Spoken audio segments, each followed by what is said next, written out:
Senator Rand Paul, Shone, Kentucky, has offered 3 bills designed to fundamentally change the way Congress considers legislation. The bills A. Circumflex S.1663, Write the Laws Act, S.1664, One Subject at a Time Act, and S.1665, Read the Bills Act. A. Circumflex would shine the light of transparency into a process that has become increasingly shady.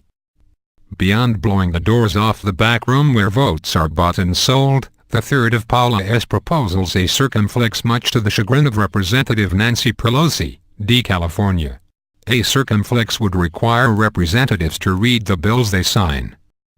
A. Circumflex, when I ran for office, I promised that if elected, I would increase transparency and accessibility in the U.S. Senate, A. Circumflex, Paul said in a press release. A. Circumflex, I am proud today to introduce legislation that would require Congress to operate with more accountability to the American people. A. Circumflex, too often in Congress, legislation is shoved through without hearings, amendments or debate. A. Circumflex, he continued. A. Circumflex, elected officials are rarely given an adequate amount of time to read the bills in full, and unlike Republican Nancy Pelosi, I believe we must read the bills before passing them into law. A. Circumflex, in support of his effort to change the congressional culture of passing laws without reading them, the greater sin, of course, being passing a bill without caring whether the provisions of the measure are at all consistent with constitutional enumerated powers. Paul pointed to the A. Circumflex direct impact felt by Americans from his colleague S. A departure A. Circumflex from the salutary practice of full, verbatim readings of each bill before final passage. A. Circumflex, in that vein, the preamble to the Read the Bills Act states that Congress has imposed upon the people of the United States excessively long bills, largely written by an unelected bureaucracy, resulting in generally incomprehensible, cumbersome, oppressive, and burdensome laws, containing hidden provisions for special interests. The other 2 bills would make similar inroads into the congressional territory of tacking completely unrelated bills together to avoid subjecting them to independent review and consideration. Paula S. One Subject at a Time Act is short and sweet, and requires each bill or joint resolution to embrace no more than one subject, and the subject to be clearly and descriptively expressed in the measure's title. Prohibits an appropriations bill from containing any general legislation or change of existing law requirement, if its subject is not germane to the subject of such bill. Declares void 1. An entire act or joint resolution if its title addresses 2 or more unrelated subjects. 2. Provisions in legislation not clearly and descriptively expressed in the measure's title. 3. Appropriation provisions in legislation outside the relevant subcommittee's jurisdiction. And 4. Provisions of appropriation bills not germane to their subject matter. Grants aggrieved persons and members of Congress the right to bring an action against the United States to seek appropriate relief, including an injunction against the enforcement of any law the passage of which did not conform to this act. Finally, the Write the Laws Act takes a shot at presidential ex post facto A. Circumflex tinkering with laws, an act that in fact creates a new law, despite the euphemism.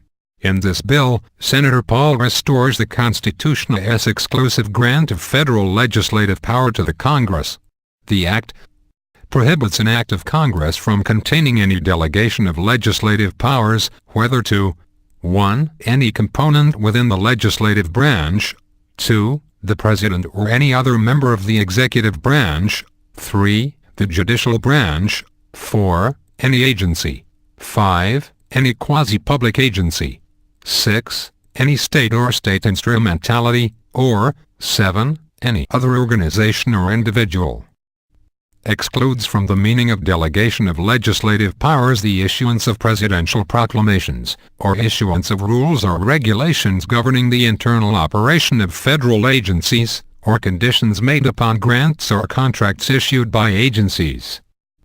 Prohibits the promulgation or putting into effect of any new presidential directive, adjudicative decision, rule, or regulation, or change to an existing presidential directive, adjudicative decision, rule, or regulation governing, limiting, imposing a penalty on, or otherwise regulating any activity of any individual or entity, other than a federal officer or employee, unless it is authorized by an act of Congress that complies with this act. Requires the Comptroller General, GAO, to identify to Congress all statutes enacted within 90 days after enactment of this act which contain any delegation of legislative powers prohibited by it. Denies any force or effect to any act of Congress, presidential directive, adjudicative decision, rule, or regulation non-compliant with this act. Prohibits any legal, equitable, regulatory, civil, or criminal action from being brought under such an act, adjudicative decision, rule, or regulation. Grants persons aggrieved by the action of any executive branch officer or employee the right to bring an action against the United States to seek appropriate relief, including an injunction against enforcement of any act of Congress, presidential directive, adjudicative decision, rule, or regulation non-compliant with this act. A circumflex. If we are to answer to the American people, it is imperative we pay close attention to how legislation is written and the subject matter it pertains to. A circumflex, Paul said at the end of the statement accompanying the announcement of the trio of new proposals. A circumflex. These three bills will do just that. A circumflex. None of the three bills currently enjoys the support of any co-sponsors.